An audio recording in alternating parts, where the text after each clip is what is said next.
M के times news में आपका स्वागत है। मैं हूं एम के आजाद। आज हम बात करेंगे कि कांग्रेस पार्टी की जो वर्किंग कमेटी है, क्या वह 2024 के चुनाव के लिए सक्षम है और 2024 से पहले 4 विधानसभा चुनाव में उसकी क्या भूमिका होगी। और खरगे साहब ने जो वर्किंग कमेटी जल्दी बनाई, उसके पीछे के क्या मायने हैं और जिस दिन वर्किंग कमेटी का गठन किया गया वो महत्वपूर्ण कौन सा दिन थी, उसका क्या मैसेज है, इन सब बातों पर हम चर्चा करेंगे। साथ ही इस बात पर भी चर्चा करेंगे कि वर्तमान की जो कांग्रेस की वर्किंग कमेटी है उससे जो अंदर खाने की लड़ाई जो कांग्रेस पार्टी में है उसको कितना विराम लगेगा। जी हाँ, तो आज हम उसी बातों को लेकर चर्चा करने वाले हैं। तो सबसे पहले इन बातों से चर्चा करने से पहले यह बात जानना जरूरी है कि 2024 की चुनाव जिस तरह से कांग्रेस पार्टी उथल पुथल के दौर के बीच जिस शक्ति के साथ चुनाव लड़ने की तैयारी में जुटी हुई है, और उस बीच में जब कांग्रेस पार्टी को एक अनुभव वाले व्यक्ति यानी मल्लिकार्जुन खड़गे साहब का जब नेतृत्व मिला तो उसके कुछ मायने तो बदल ही गए। तो ये सब बात करने से पहले याद कीजिए, जब 2019 के चुनाव के बाद जब राहुल गांधी ने अपनी अध्यक्ष पद, जो कांग्रेस के अध्यक्ष पद थे, उससे त्यागपत्र दे दिया था। उन्होंने नैतिक जिम्मेदारी लेते हुए इस पद से त्यागपत्र दे दिया था और ये बात कांग्रेस पार्टियों को लग रहा था कि अनकरीब राहुल गांधी मान जाएंगे और उनको मना लिया जाएगा और वो फिर राष्ट्रीय अध्यक्ष बन जाएंगे। लेकिन ऐसा संभव नहीं हुआ और जिस बात को लेकर कांग्रेस पार्टी में भारतीय जनता पार्टी और दूसरे दलों के लोग जो प्रहार करते हैं कि कांग्रेस पार्टी में सिर्फ गांधी फैमिली ही चलता है, यानी जब भी कोई बनेगा कोई गांधी फैमिली से बनेगा, या प्रियंका गांधी बने, राहुल गांधी बने, या फिर पुनः सोनिया गांधी के हाथों में कांग्रेस के नेतृत्व दिया जाएगा। लेकिन सबको दरकिनार करते हुए गांधी फैमिली ने जो चालें चली, जो भारत की जो नफ्स को पहचानने की जो पुरानी उनकी जो सोच है और उनको पकड़ने की जो व्यवस्थाएं हैं और जो नब्ज और आत्मा को समझती है, भारत की आत्मा और सम्मान को समझती है कांग्रेस पार्टी, उसको दर्शाते हुए जिस तरह से चुनाव कराए गए, जिसमें मल्लिकार्जुन खड़गे और शशि थरूर जी चुनाव लड़े, और यही नहीं, इसको लेकर कांग्रेस में जो गुटबाजी सामने आई वो भी किसी से छुपी हुई बात बिल्कुल नहीं है। लेकिन मल्लिकार्जुन खड़गे साहब चुनाव जीत गए और शशि थरूर जी चुनाव हार गए। यानी हम ये कह सकते हैं कि वर्तमान के जो अध्यक्ष है वो कांग्रेस की चुनाव प्रणाली को फेस करते हुए अभी नेतृत्व कर रहे हैं। यही है। और इसके विपरीत भारतीय जनता पार्टी के जो राष्ट्रीय अध्यक्ष जेपी नड्डा जी हैं, उनको तो मनोनयन किया गया है, वो कोई ऐसी चुनाव प्रक्रिया में भाग नहीं लिए और एक सहमति से उनकी नियुक्ति हुई है और वो दोबारा राष्ट्रीय अध्यक्ष बनाए गए। और यही वजह है कि दोनों अध्यक्षों में जब उनके राज्यों में विधानसभा चुनाव हुए तो कांग्रेस पार्टी के मल्लिकार्जुन खड़गे ने बाजी मार ली और जो जेपी नड्डा साहब, जो भारतीय जनता पार्टी के राष्ट्रीय अध्यक्ष हैं, उनका गृह राज्य हिमाचल से जीतती हुई बाजी भारतीय जनता पार्टी हार गई। भारतीय जनता पार्टी के हाथों में सत्ता रहते हुए भी उनकी सत्ता की वापसी जेपी नड्डा जी करा नहीं पाए और पहली बार कांग्रेस पार्टी में अध्यक्ष बनने वाले मल्लिकार्जुन खड़गे साहब जब कर्नाटक चुनाव में जीत दर्ज की और शानदार जीत दर्ज की, तो यह कहा गया कि कांग्रेस पार्टी को एक अनुभव वाले, एक अनुभवी नेता का जो है वो उसमें समावेश किया गया है।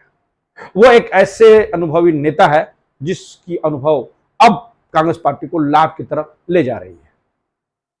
कर्नाटक में जिस तरह से चुनाव भारतीय जनता पार्टी हारी, उसके बाद तो मानो भारतीय जनता पार्टी में एक भूचाल सा आ गया। पार्टी के अंदर भी और पार्टी के बाहर भी उनको लगातार चुनौती मिलता चला जा रहा है। जी हाँ, आज हमारा बात जिस तरफ से करने जा रहा हूं वो सिर्फ और सिर्फ कांग्रेस पार्टी की वर्किंग कमेटी जो बनाई गई है, जिसको बड़ी दिनों के बाद और बहुत जल्दी, यूं कहे तो बड़ा जल्दी इसको बना दिया गया। इसके पीछे जो तर्क बताए जा रहे हैं कि अनकरीब 2024 का चुनाव जो सिरहाने पर खड़ी है, उसको लेकर कांग्रेस कितनी संजीदगी के साथ लड़ाई लड़ने को तैयार बैठी हुई है। और इससे पहले जो 4 राज्यों में चुनाव होंगे, जो 2024 के सेमीफाइनल माना जा रहा है, जिसको राजनीतिक दृष्टिकोण से सेमीफाइनल की संज्ञा दी गई है, उसमें जो कांग्रेस पार्टी की वर्किंग कमेटी का किस तरह से समावेश किया गया है, इस पर बात हम लोग आगे बढ़ते हैं, उसको आगे बढ़ाते हैं। तो सबसे पहले मैं शुरू करता हूं राजस्थान से। जी हां, इस वक्त में अगर चारों राज्यों में अगर चुनाव हो रहे हैं तो भारतीय जनता पार्टी को सबसे ज्यादा उम्मीद तो राजस्थान से ही है, क्योंकि उनको लगता है कि वहां पर जो 2 परंपराएं हैं, पहला है कि 5 साल के बाद सत्ता बदल जाती है, और दूसरा एंटी इनकम्बेंसी, जो दोनों फैक्टर थे, इससे उनको लगता था, यानी भारतीय जनता पार्टी को लगता है कि राजस्थान वो जीत सकते हैं। और इसकी सबसे बड़ी वजह अशोक गहलोत और सचिन पायलट की जो अंदर खाने की लड़ाई है, तो हम ये निश्चित तौर पर कहेंगे कि कांग्रेस पार्टी दोनों को लड़ाई से वहां पर कमजोर जरूर होगी है। लेकिन जिस तरह से सचिन पायलट को मनाया गया और उनको वर्किंग कमेटी में, जो कांग्रेस की वर्किंग कमेटी में जो जगह दिया गया है, वो बड़ा महत्वपूर्ण है। और वहां की जो राजनीति है वो पूरी तरह अशोक गहलोत के पाले में चला गया। अगर अंदर खाने की बात पर यकीन करें तो स्पष्ट तौर से कहा जा सकता है कि सचिन पायलट इस वक्त में राजस्थान के युवाओं का एक चेहरा है, और अशोक गहलोत जी सभी को मिलाकर चलने की मादा रखते हैं। वो राजनीति के जादूगर कहा जाता है, उनको राजनीति का जादूगर तक कहा जाता है। जी हाँ, तो एक तरह से सचिन पायलट का कद को बढ़ाया गया तो राजस्थान की जो लड़ाई है उसको विराम करने की कोशिश की गई है। यही नहीं, कन्हैया कुमार की एंट्री इस बात की इंगित करता है कि युवाओं का चेहरा जो है वो बड़ा महत्वपूर्ण होता है। और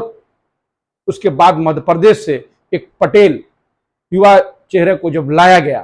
तो यह स्पष्ट हो गया कि कांग्रेस पार्टी युवाओं का और बुजुर्गों के बीच या सभी को तालमेल करके चलने के लिए सक्षम हो रही है।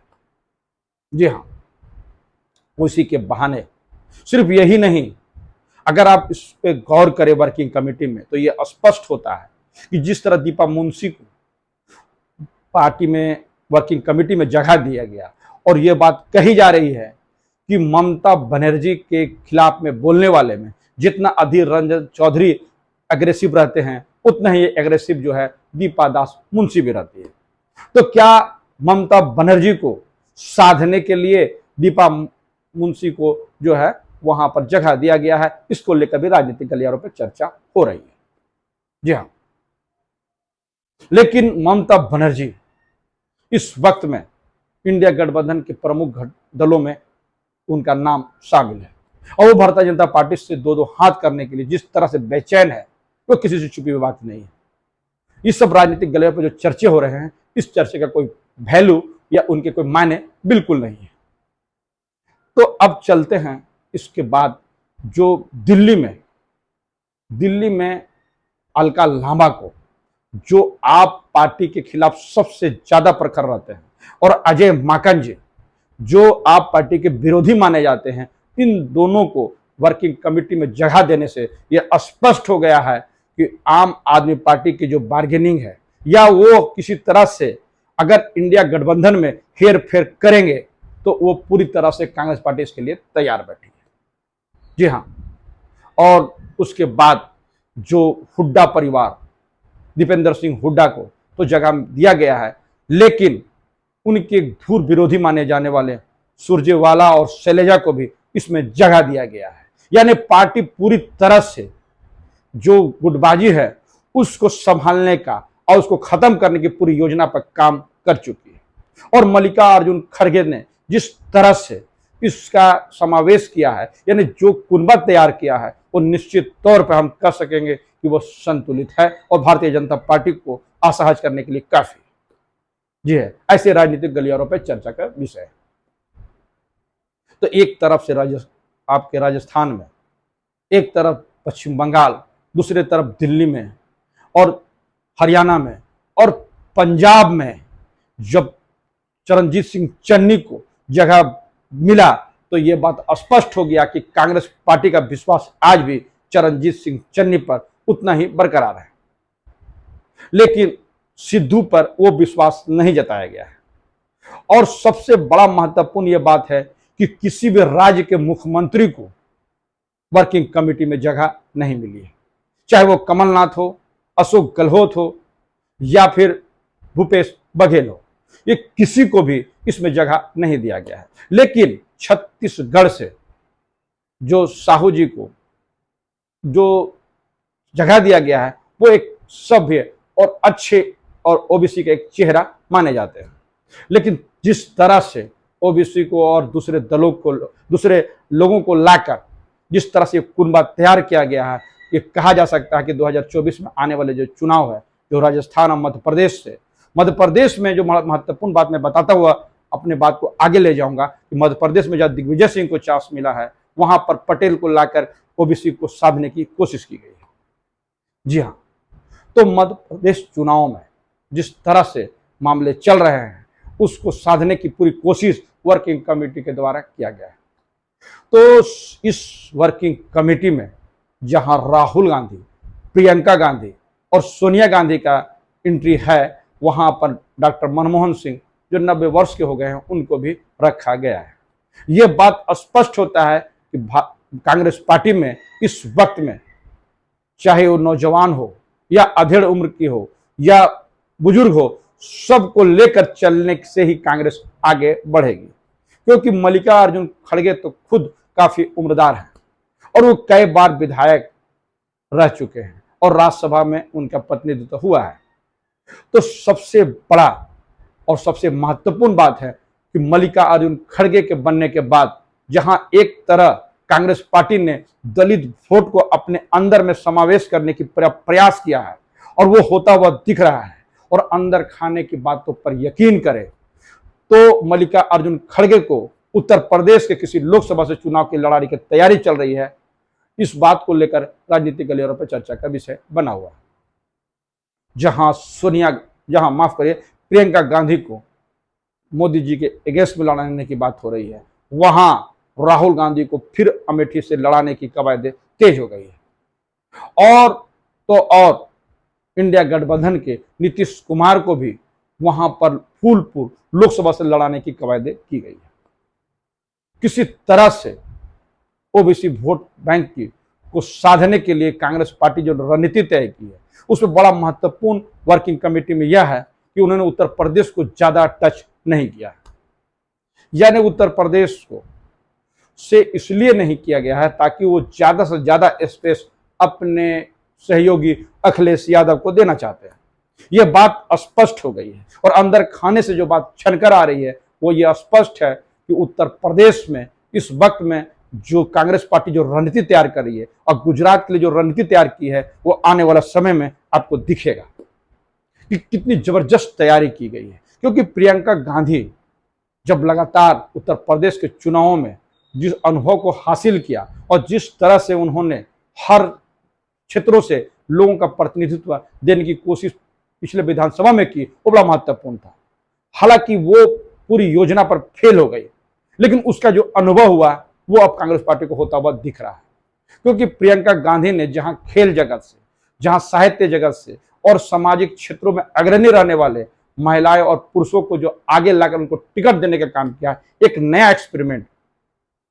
जो कांग्रेस पार्टी को अब लाभ की तरफ ले जाते हुए दिख रही है। ऐसे राजनीतिक गलियारों पर चर्चा का विषय बना हुआ है। तो सबसे बड़ी बात है कि कांग्रेस की वर्किंग कमेटी जो है, जहां चारों विधानसभा को साधने के लिए को देखकर बनाई गई है और उनके जातीय समीकरण को देखकर बनाए गए हैं, वहां 2024 के लिए पूरी तैयारी कर बैठी है। और सबसे पहले जब सेमीफाइनल यदि कांग्रेस जीत जाती है, जैसे छत्तीसगढ़, राजस्थान और मध्य प्रदेश में यदि कांग्रेस पार्टी जीत जाती है, तो आने वाला समय में कांग्रेस का कद और काठी जो इंडिया गठबंधन में और ऊंचा हो जाएगा। ये बात, उनकी बात पूरी तरह रखी जाएगी, लेकिन इससे पहले तो कांग्रेस पार्टी की जो चली है वो किसी से छिपी हुई बात तो बिल्कुल नहीं है। जिस इंडिया गठबंधन शब्द का नाम देने पर हमारे नरेंद्र मोदी जी जिस तरह से हमलावर हुए और लगातार कई बार इंडिया शब्द पर आपत्ति जर रही, और इसको लेकर जब सुप्रीम कोर्ट तक खटखटाया गया दरवाजा, तो यह स्पष्ट हो गया कि इंडिया नाम गठबंधन से ही भारतीय जनता पार्टी और उनकी एनडीए पूरी तरह से घबरा गई है। वरना इंडिया के नाम आ जाने से, यानी शॉर्ट नाम आ रहा है इंडिया का, तो उस पर इतनी बड़ी बात नहीं कही जाती। तो यह स्पष्ट है कि ये जो इंडिया का जो शॉर्ट फॉर्म आ रहा है वो राहुल गांधी की एक रणनीति के तहत लाया गया है। कांग्रेस पार्टी की एक रणनीति थी जो इसको लाया गया है। इसके पीछे जो कारण बताए जा रहे हैं वो अब स्पष्ट तौर से दिख रहा है। और राहुल गांधी लगातार जिस तरह से सरकार पर प्रहार है वो तो दिगर है, और उसकी राजनीति और उसकी व्याख्या आने वाले वीडियोज में करेंगे। लेकिन कांग्रेस वर्किंग कमेटी यह बात पूरी तरह से साबित करती हुई दिख रही है कि आने वाले चुनाव, चाहे वो विधानसभा के हो या लोकसभा में, उसमें कांग्रेस पार्टी पूरी तैयारी के साथ बैठी हुई है। तो हमारा ये वीडियोस कैसा लगा अपने कमेंट्स बॉक्स में जरूर कमेंट्स करें, और जिन्होंने अभी तक हमारे न्यूज़ को सब्सक्राइब नहीं किया उसे निवेदन है कि सब्सक्राइब कर दे। नमस्कार।